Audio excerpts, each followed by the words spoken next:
नमस्कार शेतकरी बंधूंनो. जळगावची केळी आणि त्यातल्या त्यात रावेरची केळी GI टॅग मानांकन प्राप्त असलेली पूर्ण भारतात प्रसिद्ध आहे. तर असा काय वेगळे डिफरन्स पण आहे? आता यात थोडे कमी अधिक झाडं तुम्हाला उंची दिसेल, पण हे रानडुकरांनी खाल्लेली ते नंतर परत रिसोईंग केलेले झाडं आहेत ते.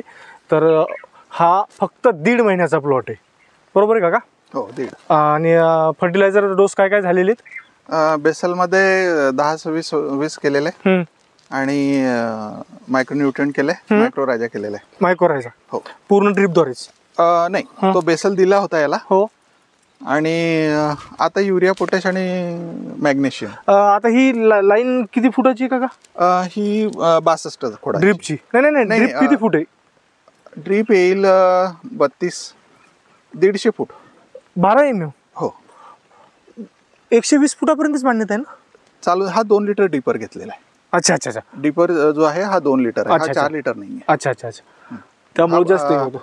हा, 30 खोड 32 खोड ऍडजस्ट होऊन जातात. बरं काका, मराठवाड्यातील शेतकऱ्यांचा, प्रत्येक जळगावच्या शेतकऱ्याला एकच प्रश्न असतो. आम्ही म्हणजे आमच्या क्षमतेपेक्षाही जास्त मेहनत घेतो, पण आमची केळी 22-23 हायेस्ट 25च्या पुढे का सरकत नाही?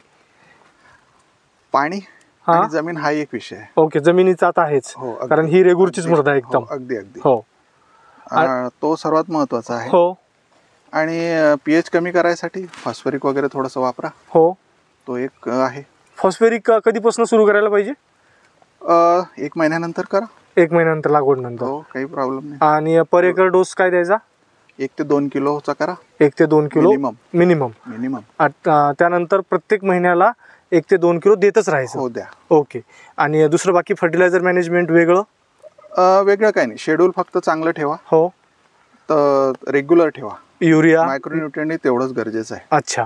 जेवढं अदर तुम्ही हे करताय, हो हो, त्या हिशोबाने मायक्रोन्यूट्रिएंट फार गरजेचे आहे. अच्छा. सगळे? बरं, सगळेच मायक्रोन्यूट्रिएंट. आता महिन्याला तुम्ही, मला वाटतं मॅग्नेशियम प्रत्येक युरिया पोटॅशच्या सोबत 1 किलो 1 किलो असतोच. अच्छा, देतच राहायचं आहे लास्ट पर्यंत, डिसेंबर जानेवारी. बरं. ग्रीन खूप छान ग्रीनरी मेंटेन करतो. हो. आणि आता कोणी विश्वास नाही ठेवणार, हा सेकंडचा गड्डा आहे. हो, सेकंडचा गड्डा. आणि काका, याला काय ॲव्हरेज बसेल? आपली तर इच्छा तीच आहे, 25-27 रास आलीच पाहिजे. 27, जे की मराठवाड्याचा हायेस्ट आहे. आणि हे इथं म्हणजे सरासरी ऑन ॲन ॲव्हरेज 25, 27, 28 आहे. आलीच पाहिजे. बरं. आता लागवड ही 5x5 दिसते ना? हो, 62 बाय, म्हणजे जास्त आहे थोडं, 62 इंचावर आहे. 62 बाय 62. 62 inch by 62 inch. बरं. एकरात किती बसले का? हे 1700ला थोडेसे कमी. 1700ला कमी. बरं. बाकी आणखी दुसरी गोष्ट काय महत्वाची राहिली काका? ड्रिपचं झालं, फर्टिलायझर, स्प्रेइंग तर लागतीलच. कोणते? अळी वगैरे असली तर त्या हिशोबाने. अळी हा प्रकार मराठवाड्यात माहीतच नाहीये काका? नाही, आहे ना. आता ही अळी आहेच ना शेवटी. हिला तर साधं इमॅमेक्टिनच केलं आम्ही. हो, बरोबर आहे. फंगीसाइड तुम्हाला घ्यावेच लागतील. हो. हा कधी करपा आज सुरू होतोय, तर याला लागेलच. ही अळी होतीच, 100% होती. अच्छा, अगदी हे अळीनेच केलेलं आहे. हो. तर अळीसाठी तुम्हाला हलकं कुठलंही औषधं घ्या, पण थोडं स्प्रेइंग लागतातच. आणि काका, घडावर स्प्रेइंग करतात का इकडे? हो. कोणत्या? इमिडा घ्या. हो. क्लोरो घ्या, थोडंसं नेटिओ घ्या. अच्छा, त्याने काय फायदे होतात?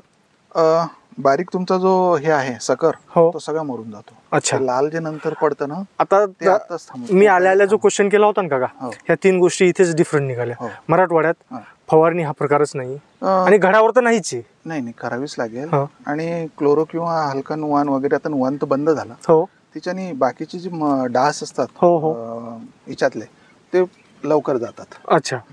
इमिडा आणि हिच्याने तुमचा घडावरचे चालले जातात सकर जे पण आहेत. अच्छा. आणि काका, आता काही शेतकरी बाहेरून ते हे लावल्यासारखं लावायलेत, त्याला काय म्हणतात, पॉलिथिन लावायचं ना. तो फक्त एक्सपोर्ट साठी लावण्यात असे काही? असं काही नाही, तो प्रोटेक्टरच आहे. अगदी. मग ते लावल्यानंतर फवारणीची गरज नाही पण? नाही, करावीच लागेल. अगदी मेहनत तुम्हाला करावीच लागेल, तरच फळ भेटेल. हो, अगदी. म्हणजे असं नाही की केळी लावली आणि आपलं आलं मनात तेव्हा टाकून दिलं युरिया आणि पोटॅश आणि दाणेदार, असं नाही होत. जेव्हा तुम्हाला 25च्या पुढे सरकायचे तेव्हा तुमचं रेग्युलर इंटरव्हल ऑफ टाइमलाच पाहिजे, प्रत्येक महिन्याला. बरं. आणि शेतकरी बंधूंनो, बॅग 2 वेळा वापरली जाते ना, ती चांगली काढली तर ती सेकंडला पण चालते ना. बरं. 2 हंगामाला वापरा. तुमच्या इकडे काका रानडुकराचा त्रास आहेच, नाही म्हणलं तरी, पण आमच्या इकडे शेतकरी गड्डा लावायच्या आधीच पूर्ण फेन्सिंग करून घेत आहे. खूप छान. हो, तो एक पॉझिटिव्ह हे वाटला. हो. आणखी तार बांधले जातात, तिकडे तार बांधतो आम्ही पण. हो, बांधावेच लागतात. बरं. इकडे काका म्हणजे व्यापारी असे मळे घेतात का डायरेक्ट? आहेत, पण जनरली नाही, आमच्याकडे तेच आहे, टनेजवरच आहे, आपण आपलं प्रायव्हेट करायचं. अच्छा अच्छा. आणि पीक विमा केळीचा? हो, आहेच. अगदी भेटला आजपर्यंत कधी? हो, मिळाला ना. हो, अगदी. किती आहे पर एकर कॉस्ट? आता ह्या वर्षी काहीतरी वाढवली आहे ना, 14 ते 16,000 काहीतरी समथिंग पर एकर. हेक्टर. पण भरायला पाहिजे शेतकऱ्यांनी, कुणीच भरत नाही. अगदी आमच्याकडे रेग्युलर भरतात. रावेरचा शेतकरी म्हणजे काका तो कलेक्टरच आहे ना. बरोबर आहे. चालतं धन्यवाद. सेफर साईड आपली. हो हो.